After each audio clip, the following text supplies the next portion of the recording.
Let's see if you can solve this Amazon and Microsoft and Google question. So we are given a head of a singly linked list.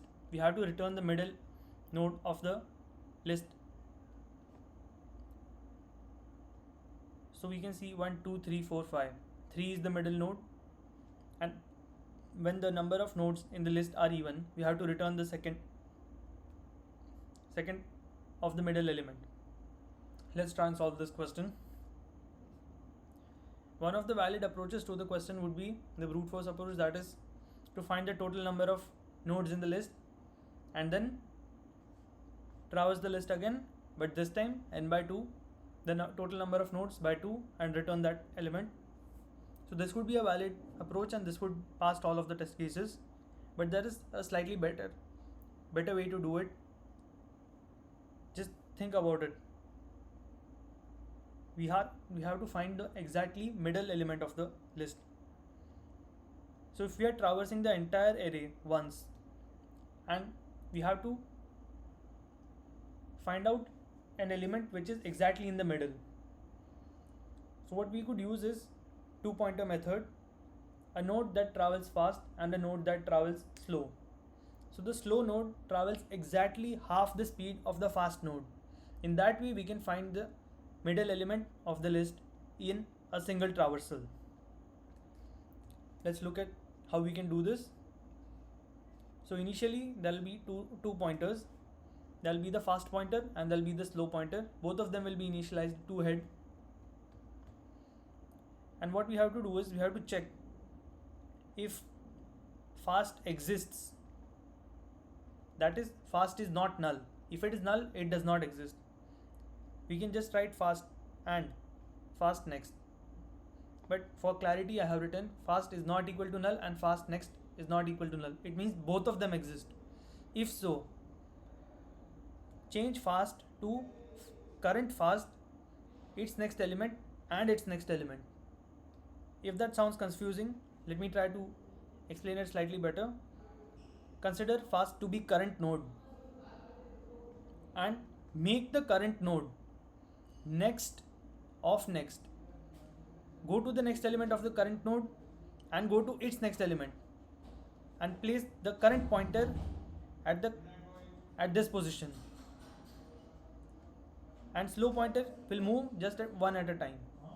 So consider this slow pointer to move just once. So current node, make the current pointer as the current pointer's next node. Let's try to do the dry run for this approach.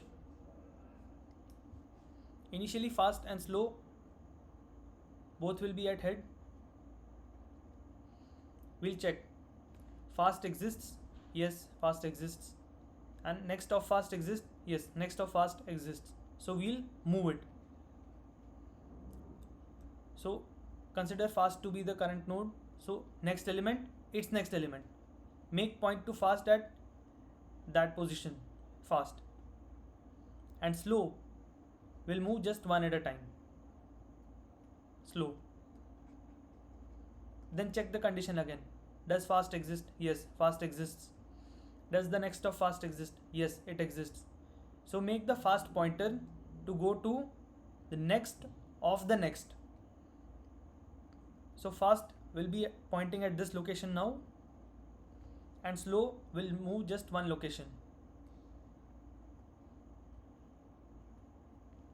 Fast exists? Yes. Next of fast exists?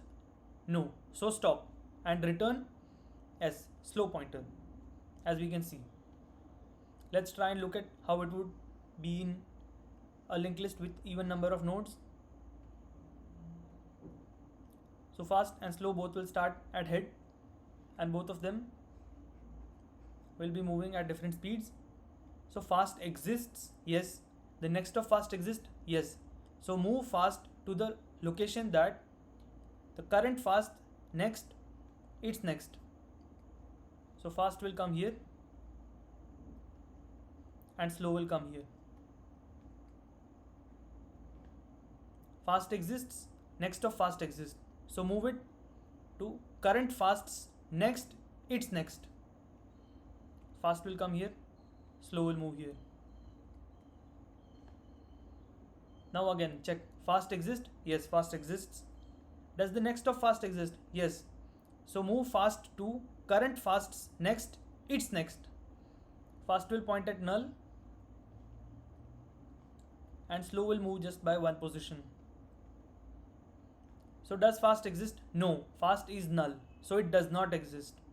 So we'll come out of the loop and we'll return the slow pointer wherever it is. Let's try and look at the code. As you can see, this is the C++ code for the same.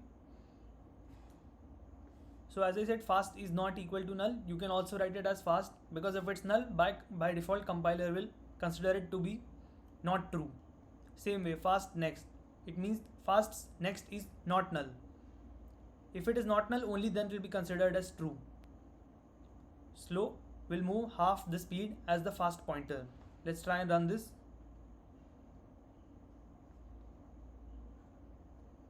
Okay, it passes all the example test cases. So this is the Java code for the same. If you did like it, do share and subscribe.